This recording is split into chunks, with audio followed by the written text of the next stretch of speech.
今天是2025年11月17号，乌克兰抵抗侵略的第1362天。昨天，俄罗斯全域战损人员860人，俄乌战场冬季攻势全面升级。俄军为了突破红军城战略重地，投入重兵，从城市的西部中心和东部工业区多路发动进攻。乌军多个部队构建了蛛网式的防御网络，每公里部署7名士兵，通过远程操控无人机作战系统，形成了密不透风的火力网。16号凌晨5点，俄军装甲集群在红军城外围格纳托夫卡展开首轮冲锋，刚进入开阔地带就遭到乌军 FPV 无人机蜂群的打击。无人机操作员通过实时侦察，锁定俄军坦克发动机舱和炮塔连接处的防御薄弱环节，引导自杀式无人机精准命中该部，同时呼叫炮兵实施远程精准打击。上午10点，成功摧毁俄军6辆 T70 和8辆 T80 坦克。在城区巷战中，乌军遥控机枪平台和自爆机器人交替出击，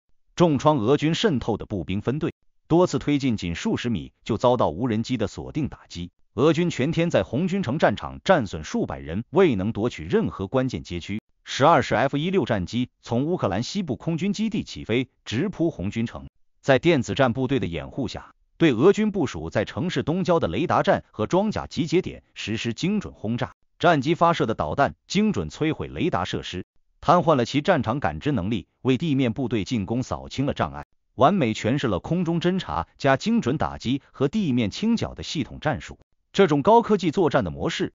让俄军传统的装甲战术彻底失效。前线士兵在社交媒体上抱怨，我们看不见敌人，却处处是炮火。在扎波罗热战线，俄军此前宣称控制了亚布洛科沃定居点，16日遭到乌军第116机械化旅和无人机部队的反击。乌军利用类似红军城的战术锁定俄军阵地，随后 FPV 无人机精准打击俄军火力点，豹 2A6 坦克实施远距离狙杀。下午3点，乌军成功收复亚布洛科沃据点外围阵地，迫使俄军向托克马克方向撤退。同时，乌军还摧毁一列俄军运输弹药的专列，有效切断了俄军前线的补给。哈尔科夫前线，俄军试图通过空袭压制乌军的防御，却遭到部署在此的 F-16战机拦截。上午9点，两架 F-16战机和俄军战机展开空中对峙。F-16战机对哈尔科夫沃夫昌斯克俄军集结点实施对地攻击，炸死炸伤俄军数百人，迫使俄军推迟了地面进攻的计划。乌军凭借 F-16战机的技术优势占据了制空权。16号凌晨，乌军无人机对苏梅边境俄军雷达站发动突袭，成功摧毁2座侦察雷达，瘫痪了俄军对该区域的空中监控。在库皮扬斯克方向，乌军第14机械化旅依托预设的攻势，用反坦克导弹和无人机协同作战，多次击退俄军小股渗透部队，成功收复了库皮扬斯克以北的2个前沿阵地，将战线向北推进2000米。乌军远程打击部队还对俄罗斯梁赞地区年产84万吨航空燃油的燃料厂实施精准打击，直击俄军的后勤命脉，从根本上削弱了俄军持续作战的能力。库尔斯克战场，俄军集结部队从苏贾西、北、东3个方向发动进攻，乌军主力部队构建空地一体防御网。16号凌晨4点30分，俄军近卫第9坦克师、第6坦克团率先向苏贾镇西部切尔沃纳发起冲锋，试图撕开乌军的防线缺口。俄军装甲集群刚进入开阔地，便被乌军星链和无人机锁定坐标，随后 FPV 无人机和远程火炮精准打击。上午8点， F-16战机超低空突防至苏贾上空，摧毁俄军部署的雷达设施和装甲集结点。截止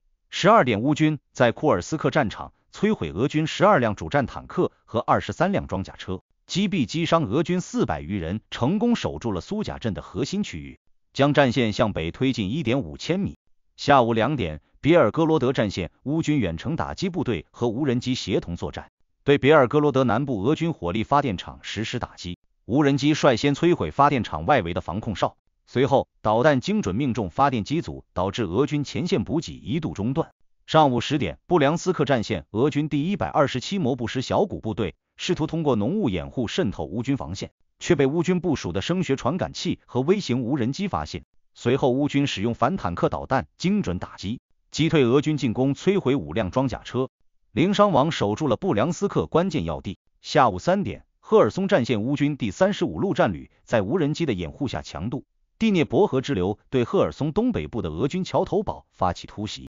F-16战机提前轰炸俄军和防工事和火力点，无人机引导地面部队推进。乌军仅用4个小时便收复了沿江据点，将战线向赫尔松市方向推进2000米。晚间8点，克里米亚战线，乌军使用风暴阴影巡航导弹和无人机协同作战，突袭克里米亚费奥多西亚大型油库，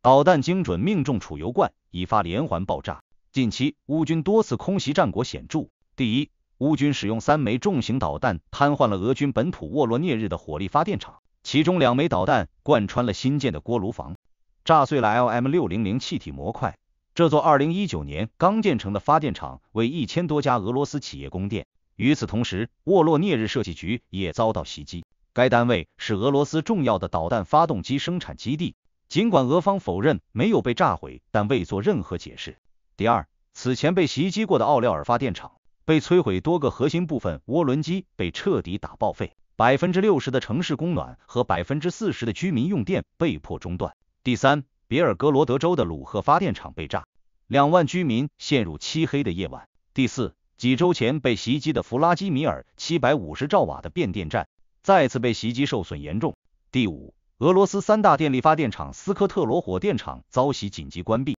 第六，塔甘罗格特25变电站遭袭，导致多地断电。第七，詹科伊变电站传输链路被炸，当地军事单位全部停电。第八，莫斯科附近的梁赞炼油厂再次被无人机群光顾，发生10几次的剧烈爆炸。第九，俄占卢甘斯克地区一个晚上6个变电站被乌军重型无人机摧毁。乌军一系列的袭击导致俄罗斯超过25%电力系统被打瘫痪，国家电网彻底失去了冗余能力，而且短时间内无法重新修复启动。今天的视频就到这里，大家有什么观点和看法，欢迎打在评论区留言讨论。感谢您的观看，我们下期再见。